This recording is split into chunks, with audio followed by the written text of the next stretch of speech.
Bonjour à tous et bienvenue dans ce nouvel épisode de les retours de lecture comics.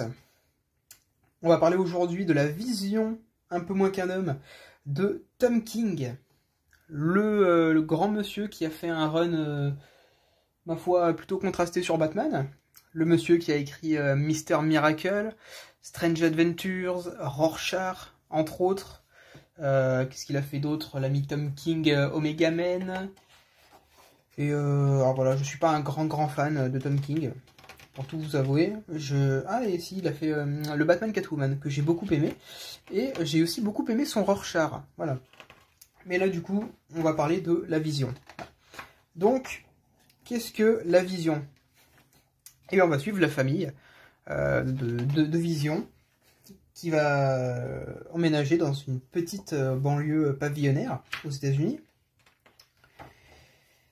Et comment vous résumer cette œuvre? Il va se passer beaucoup de choses. Des gens vont mourir, notamment dès le début du récit. On va avoir la fille voilà, de Vision, Vive, qui va mourir, qui va se faire attaquer. Et grosso modo, le récit va parler de la recherche d'humanité et de normalité, en fait, à travers le personnage de la Vision.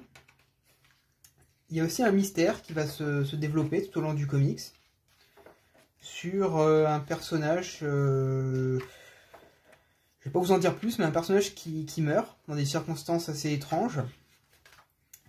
Une histoire de chantage, une histoire très mystérieuse qui implique la famille de la Vision. Voilà, une histoire de chantage à la vidéo.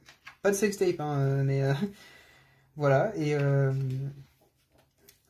on va essayer de découvrir quel est le fin mot de cette histoire, que s'est-il réellement passé. C'est compliqué de vous en parler sans vous spoiler. Pour ceux qui l'ont lu, vous savez à peu près de quoi je veux parler. Il y a toute une réflexion sur la quête de normalité. Il y a des parallèles qui sont faits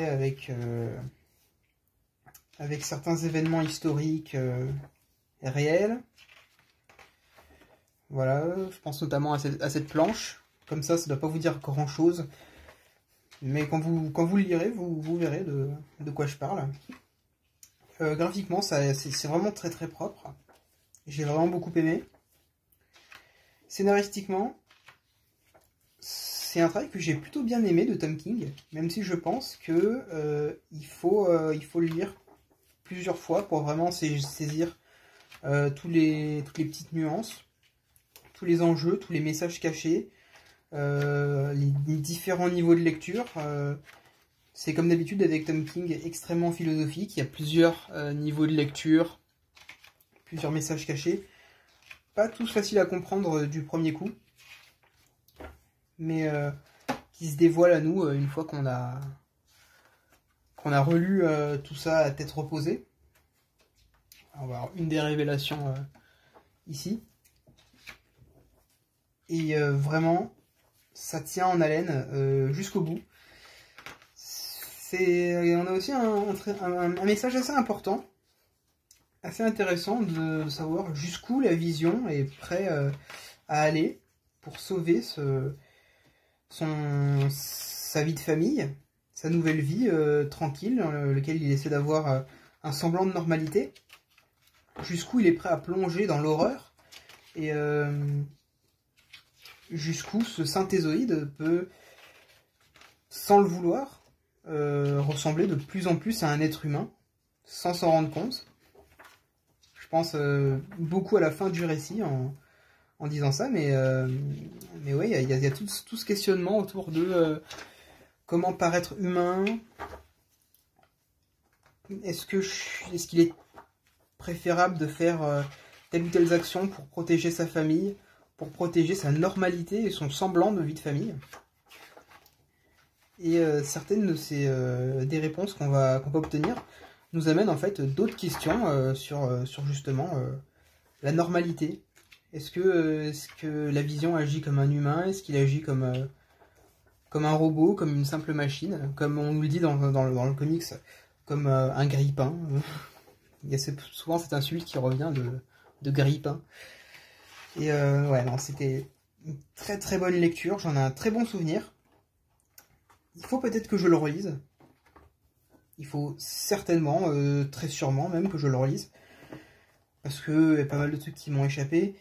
Et j'en ai un souvenir un peu brumeux. Je me souviens que sur le coup j'ai beaucoup aimé. Mais ouais, je pense qu'il faut nécessairement que je relise cette œuvre. Cacher tout ça.